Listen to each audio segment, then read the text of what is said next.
Bonjour à tous à la une. La 36e Assemblée générale de l'Union africaine s'ouvre ce samedi à Addis Abeba.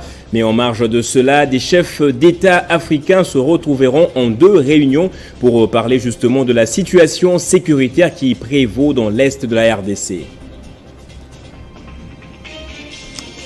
Et l'Est de la RDC toujours, les FARDC et la société civile du Nord Kivu ont alerté sur la présence de nouveaux soldats rwandais déployés pour renforcer les positions des rebelles du M23.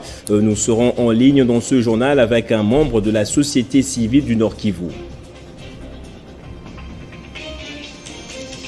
Et dans la partie ouest de la République, l'opération de recensement des électeurs se termine aujourd'hui dans la première ère opérationnelle, mais celle-ci se poursuivra exceptionnellement au cas par cas, suivant les procédures relatives à l'opération de révision du fichier électoral. Et on se rendra également en dehors de nos frontières. La conférence de Munich entame ce 17 février sa 59e édition. Les responsables politiques de près de 150 pays se retrouvent en Allemagne pour 3 jours d'échanges et de débats. Bienvenue à vous tous dans ce journal. Le chef de l'État est à Addis Abeba pour l'Assemblée générale de l'Union africaine. Mais avant cela, le président de la République prend part avant la rencontre avec les homologues africains au sommet spécial de l'EAC sur la RDC aux côtés de William Ruto, Joao Lourenço, Paul Kagame, Evariste Ndayishimiye et Hassan de la Tanzanie. L'évaluation des opérations dans l'Est de la RDC, le refus du M23 de se retirer des territoires congolais qu'il occupe illégalement malgré les résolutions de Luanda et de Bujumbura sont quelques points qui seront évoqués lors de ce sommet qui se tient au siège de l'Union africaine. Et je le disais, la société civile du Nord Kivu alerte sur la situation sécuritaire dans cette partie du territoire où un déploiement de plusieurs militaires rwandais en renfort aux troupes rebelles du M23 en difficulté sur terrain dans le Massissi et Rutshuru. Cette alerte fait suite au communiqué des FARDC qui donne les détails de plus de 356 militaires rwandais déployés par Paul Kagame en RDC. Jean-David Kilolo a pu joindre un membre de la société civile de la place. Effectivement, depuis hier matin, nous avons été alertés par nos sources dans la zone qui ont confirmé la traversée des troupes rwandaises, un homme transportant des munitions qui allait vers la partie ouest du groupement Kibumba. C'est au nord de la ville de Goma, environ 25 km de la ville de Goma, et il se dirigeait vers le territoire de Massissi où il y avait des affrontements au niveau de Kichanga. Et à en croire nos sources, ce militaire allait porter renfort à ceux qui étaient déjà malmenés et battus à plat de couture par les forces armées de la République démocratique du Congo à Kichanga. Donc voilà l'information que nous avons reçue. Et ce n'est pas pour la première fois. Donc depuis que le militaire rwandais camouflé sous le label du M23 occupe la zone de Kibumba et Buhumba, il traverse sans se gêner pour aller porter secours ou pour venir combattre contre les forces armées de la République démocratique du Congo. Kichanga n'est pas encore occupé par les FARDC, mais les combats sont en cours. Nous attendons peut-être dans les heures qui suivent d'autres nouvelles sur les avancées des forces armées de la République démocratique du Congo. Mais jusque-là, Kichanga n'est pas encore récupéré par les forces armées de la RDC. Kichanga, c'est à la limite entre le territoire de Rutshuru et de Massissi, sur la partie ouest. Et dans un mémorandum adressé au chef de l'État Félix-Antoine Tshisekedi, la conférence épiscopale nationale du Congo recommande l'évaluation des accords et alliances signés en vue de mettre fin à l'insécurité qui prévaut dans la partie est du pays. Condensé du document dans cet élément signé Benjamin Moudiata. Rendu public le 16 février 2023, le mémorandum de la conférence épiscopale nationale du Congo soulève plusieurs questions en son sein, tout en adressant un message clair et sans équivoque au président de la République, Félix Tshisekedi, l'invitant à la mise en place d'un cadre national large en vue d'évaluer les accords et les alliances signés la Senko estime que ces derniers ne profitent qu'aux ennemis de la paix du citoyen congolais. Dans cette phrase, je cite, « La population congolaise est prise au piège entre guerre d'influence et la bataille pour le contrôle de ses ressources naturelles. Et les accords constitueraient des pesanteurs pour l'effort de sauver la patrie en vue d'arrêter des nouvelles stratégies », a suggéré le prélat catholique. Soucieux d'apporter leur pierre à la résolution d'épineuses questions de la situation dans l'Est, la Senko a rappelé au chef de l'État l'inaction de la communauté internationale, chose évoquée par le pape François lors de sa visite à Kinshasa. Quant à la présence inactive des troupes de la communauté de pays de l'Afrique de l'Est sur les sols congolais, la Senko se questionne si cette tournure ne rime pas avec la mise en œuvre du plan de la balkanisation de la République démocratique du Congo. Après avoir proposé une liste de pistes de solutions, l'Église catholique se dit disponible d'accompagner le chef de l'État dans ses démarches en quête de la paix. Et dans l'Est, toujours, affrontement entre FARDC et rebelles du M23. Les déplacés de guerre ont manifesté ce jeudi pour dire non à la guerre dans leur région. Ces derniers ont réclamé par ailleurs le retour de la paix et ont dénoncé les mauvaises conditions de vie dans les camps de déplacés. On va suivre à ce sujet Neema Seroutoke, membre de la société civile du Nord Kivu. Les violences sexuelles faites par les M23 dans les territoires de Rutshuru, Masisi et Nyiragongo. Et ça a encore l'objectif de réclamer la justice et aussi réparation de ces victimes de violences sexuelles. Nous dénonçons encore l'inactivité de l'EAC. Et nous disons si l'EAC n'est pas à mesure de travailler ce dont il s'est compromis, qu'il prenne ses actes et partir.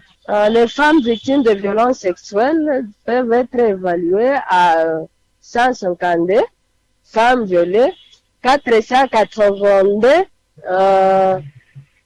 victimes de massacres. C'est la fin de l'opération d'enrôlement ce jeudi 17 février dans la première aire opérationnelle. Elle comprend justement cette aire, notre province, la ville de Kinshasa et 10 autres provinces à Kinshasa. Les centres vont fermer les portes cet après-midi, mais l'enrôlement se poursuivra selon ce que la CENI appelle le traitement au cas par cas, comme notamment à Kwamount où les centres n'avaient pas ouvert pour cause de l'insécurité. On va suivre à ce sujet le rapporteur de la CENI. Total général pour l'AO 1. Nombre d'enrôlés à ce jour, 14 288 816, soit 76,43%. Hommes, 7 388 110. Femmes, 6 905 706. La CENI est heureuse d'annoncer la fin de l'opération dans les 10 provinces constituant l'aire opérationnelle 1. Toutefois, cette fermeture se fera au cas par cas, suivant les procédures relatives à l'opération de révision du fichier électoral. En effet, à la fin du dernier jour prévu pour les opérations de révision du fichier électoral, 2 cas de figure peuvent se présenter.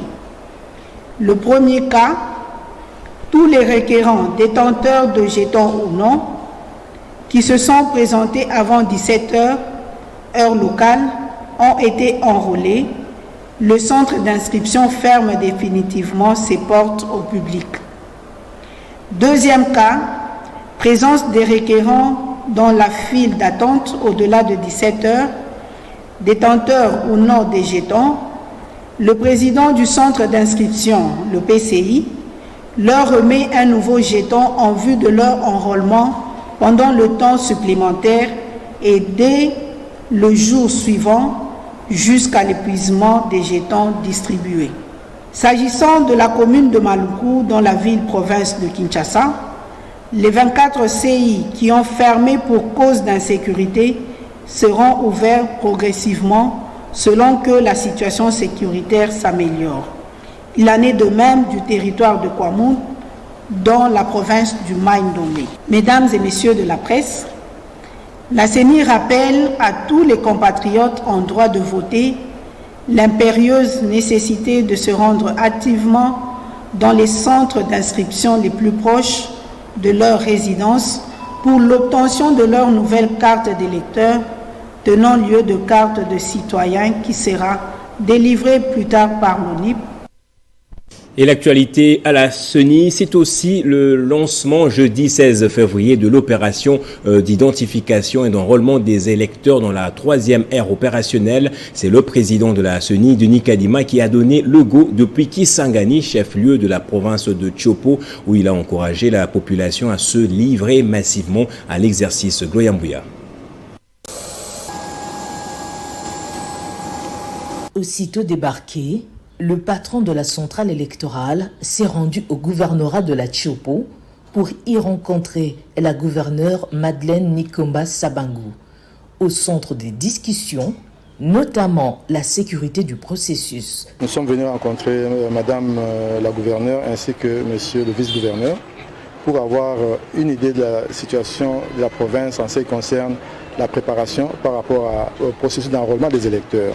Donc, on a choisi d'être ici dans cette ère de l'Est de la République et c'était donc une visite de courtoisie durant laquelle on a fait les tours d'horizon pour avoir une idée sur les aspects sécuritaires et les aspects relatifs à la préparation. Après avoir procédé au lancement officiel de l'opération, Denis Kadima a invité la population à se faire identifier au préalable avant leur enrôlement. Je suis venu lancer ces opérations-là à partir d'ici, Kisangani, et voir comment ça se passe sur le terrain. Et maintenant, nous venons justement de cette institution pour voir comment ça se déroule. Et nous avons trouvé que le travail avance très bien. Et nos agents ont été très bien formés et ils manipulent bien les machines. Et nous pensons que si cette situation est générale, les choses iront très bien. Rappelons que cette dernière ère opérationnelle compte 7 provinces, en plus de 2 pays étrangers, à savoir les Bas et Haut-Uélé, l'Ituri, le Maniema, les Nord et Sud Kivu, la Tshopo, ainsi que les États-Unis et le Canada, pour lesquels la centrale électorale a déployé du personnel et du matériel y afférent. Et après la réunion avec les leaders des jeunes de toute la République, le Conseil national de la jeunesse a officiellement lancé sa campagne dite patriotique pour défendre le pays face à l'agression dont il est victime. Le thème de cette campagne est « Jeunes, levons-nous pour défendre la patrie » par le Conseil national de la jeunesse pour une durée de 4 mois. Plus de 60 ans après l'indépendance de la République démocratique du Congo, le pays peine à trouver encore sa stabilité sur le plan économique, politique ainsi que sécuritaire. Une fragilité qui s'est aggravée il y a quelques mois par l'agression rwandaise sous couvert du M23 et par des conflits intercommunautaires dans les provinces du Mai-Ndombe, Kwilu, Okatanga et Kasaï. Conscient du rôle que les jeunes sont appelés à jouer pour le redressement du pays, le Conseil national de la jeunesse a lancé la campagne patriotique dénommée « Jeunesse, paix, sécurité et cohésion nationale » sous le thème « Jeunes, lèvons-nous pour défendre la patrie ». Nathanaël Atibou est président AI du Conseil national de la jeunesse. À chaque génération, dans une certaine opacité, la jeunesse devra comprendre sa mission, l'accomplir ou la trahir. Et c'est comme ça que le Conseil national de la jeunesse vient de répondre à l'appel du chef de l'État, en lançant la campagne sur la jeunesse, paix, sécurité, cohésion nationale, justement pour amener les jeunes à l'unité et à la cohésion nationale, mais aussi à former des groupes de vigilance pour non seulement aider nos forces armées, mais également à collaborer avec les institutions de la République pour barrer la route aux ennemis. Présent également, le ministre de la Jeunesse Yves Boukoulou a annoncé les grandes actions prévues cette année en faveur de la jeunesse par le chef de l'État Félix Tshisekedi qui compte aussi sur le jeune. Commencez déjà à vous inscrire car les premiers concours auront lieu ce mois-ci pour l'administration du numérique. La campagne patriotique dont le goût a été donné ce 16 février va se clôturer jusqu'au 16 mai 2023 dans les 7 provinces actuellement en situation de conflit et la ville de Kinshasa. Et les membres de la Fondation Tumbwa ont adhéré ce jeudi 16 février au parti politique Cercle des réformateurs intègres du Congo. C'était à l'issue d'un grand carnaval organisé dans la commune de Ngalema par Joe Tumbwa au cadre du CRIC. C'est sous un beau soleil que John Tumbwa et sa fondation ont procédé à un carnaval dans la commune d'Ngalema, plus précisément à Biza Delvaux. Ces périples avaient pour chute l'Institut Itemat d'Ngalema où tous les membres de la fondation qu'il dirige ont adhéré dans les partis politiques de son appartenance. CRIC, un parti qui prend de plus en plus d'ampleur sur toute l'étendue de la République démocratique du Congo. Une satisfaction pour ses leaders.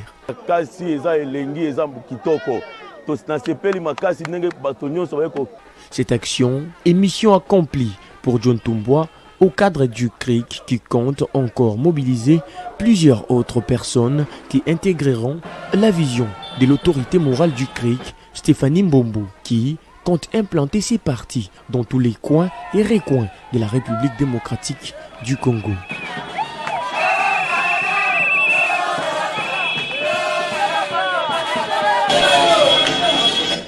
Actualité dans le monde à présent, le dernier bilan du séisme de magnitude 7,8 qui a frappé la Turquie et la Syrie le 6 février dernier a dépassé les 41 000 morts.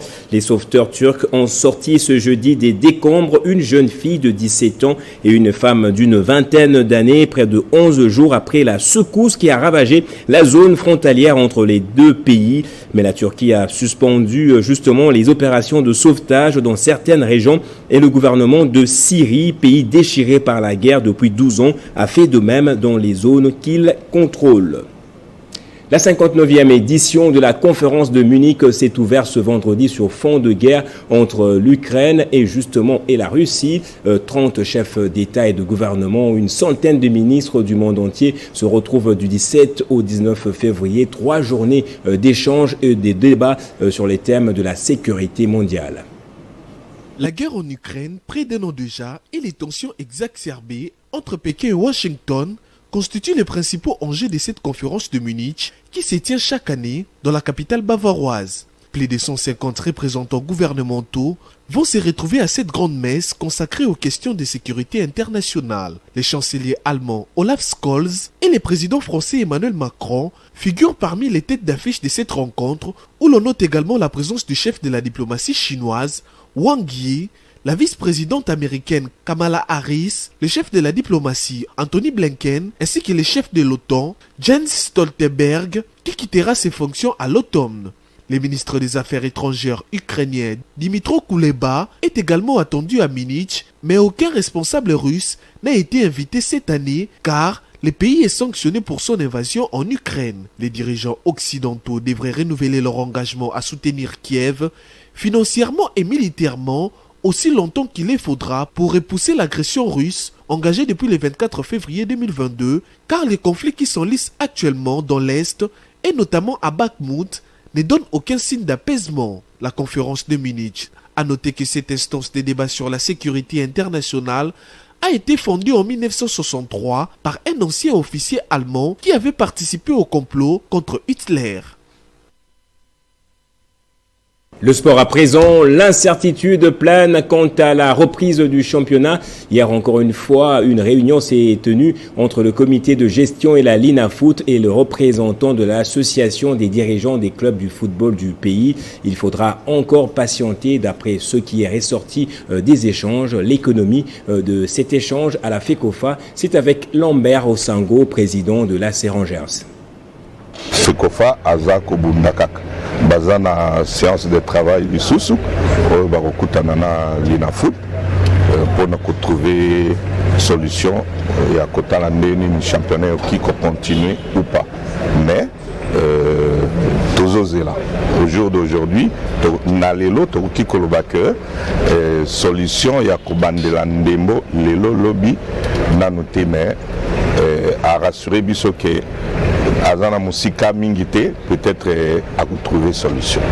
Biso ezaka ndembo, biso ezali mbongo te, biso ezaka facilité to koba. mais tozali pe na franchise na biso aussi tolobaki 2 semaines après biso pe tokosangana pe te tozwa mwa likanisi ya suka parce que bana balembi ba entraînement bana koko bakaka na nini biso pe pema eza lisusu makasi te ya tofutaka basalaire ya sanza tolesa tofuta boyebi ke ezala mwa mpasi me tozoyeba te likambo nini biso makambo ya mbongo etali biso te biso totikela kosenga mbongo ni na fédération ni na linafoot ni na ministère biso mpona biso ezali bango nde bakolo championnat tozana besoin ka championnat ebonga na ndenge ya malamu lokola ndenge eza kosalema na bamboka mosusu oyo ya bapaya.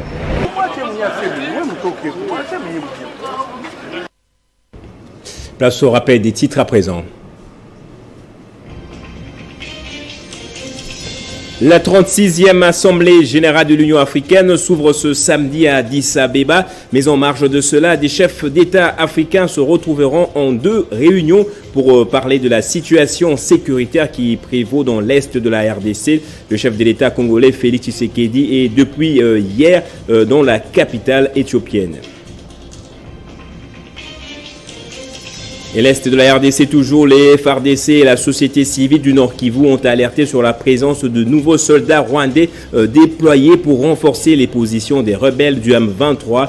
Il s'agit exactement de près de 350 soldats déployés par le pays de Paul Kagame. Et dans l'ouest de la RDC, l'opération de recensement des électeurs se termine ce jour dans la première ère opérationnelle, mais celle-ci pourra se poursuivre au cas par cas suivant les procédures relatives à l'opération de révision du fichier électoral. Et dans le monde, la conférence de Munich entame ce 17 février sa 59e édition. Les responsables politiques de près de 150 pays se retrouvent en Allemagne pour 3 journées d'échanges et de débats sur les thèmes de la sécurité mondiale. Au menu de cette année, l'Ukraine et les relations sino-américaines. Et la revue de presse, c'est maintenant.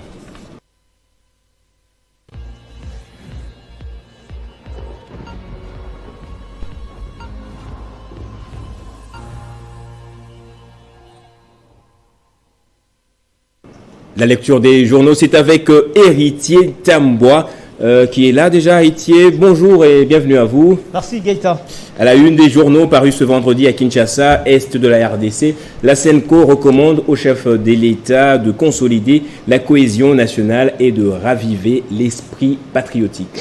Eh bien Gaëtan, pour mettre fin justement à la situation sécuritaire qui prévaut dans la partie est du pays, les comités permanents de la conférence épiscopale nationale du Congo recommandent au président Félix-Antoine Tshisekedi de consolider la cohésion nationale et de raviver l'esprit patriotique. Dans un mémorandum publié hier, les évêques de la SENCO se disent disposés à apporter leur contribution à toute initiative qui aura pour finalité de garantir la sécurité nationale, l'intégrité territoriale, la stabilité de l'État et de ses institutions, la paix sociale. Alors, il réitère également l'appel au chef de l'État de continuer la mobilisation des forces à l'interne en incitant les jeunes à s'enrôler dans l'armée tout en cherchant l'appui de l'extérieur. C'est ce que nous renseigne Radio Okapi. Pour sa part, Forum des As, Gaëtan, face à la situation dans l'Est de la RDC, la SENCO affirme que l'Église catholique est toujours disposée à accompagner le président de la République dans ses initiatives de paix en lui proposant 2 actions à mener. Les évêques catholiques disent avoir l'impression que la population congolaise est prise au piège entre guerre d'influence et la bataille pour le contrôle de ses ressources naturelles. Gaëtan, dans ces mémos, voulais-je dire, la conférence épiscopale nationale du Congo interpelle Félix Tshisekedi sur la présence des troupes de la communauté des États d'Afrique de l'Est. La SENCO est par ailleurs convaincue que la situation sécuritaire à Ituri, au Nord Kivu et au Sud Kivu demeure préoccupante. Gaëtan. Il y a autre chose à faire, $100 000 perçus par le boxeur congolais Martin Bakolé. Les sujets fait la une des journaux également. Absolument, Gaëtan. Le média Congo Profond s'interroge à ces sujets. 100 000 $, l'uppercut de Martin Bakolé au gouvernement. Eh bien, faudrait souligner que cette affaire enflamme la toile, Gaëtan, au regard de la situation économique précaire dans laquelle vivent les citoyens congolais, dominés par la misère la plus noire. Les critiques pensent que le gouvernement était complaisant en déboursant 100 000 $ américains pour un seul individu, que ce soit pour préparer un combat international. Plusieurs Congolais qualifient Bakolé de frappeur qui a réussi à convaincre le gouvernement pour lui signer un chèque. Alors, nombreux disent avoir vérifié et trouvé que Martin Bakolé n'a pas un combat en vue contre les boxeurs Hunter. Une autre source dit avoir contacté Hunter et que celui-ci nie avoir les programmes d'un combat avec les Congolais. Alors, d'un média à un autre, Mbote.cd Gaëtan pointe à sa une Martin Bakolé sur le 100 000 $.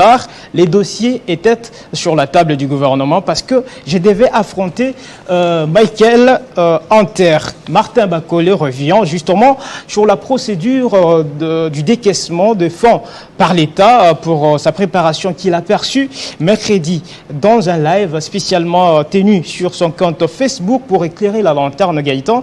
Le natif de Kananga a laissé entendre que son dossier était déjà en cours parce que son combat était programmé avant d'être annulé par les WBA. Selon lui, cette fédération a écarté Michael Hunter pour 1 an d'inactivité. Il aurait même connu un problème des cotes. Voilà ce qui met fin à notre sélection. Gaëtan Koubabourans. Merci beaucoup Héritier Tamboa pour cette présentation et lecture. Je vous en prie.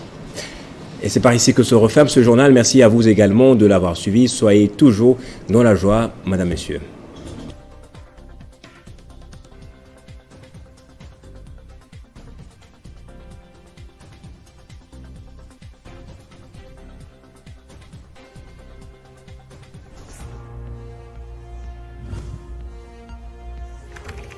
L'actualité reste incontinue.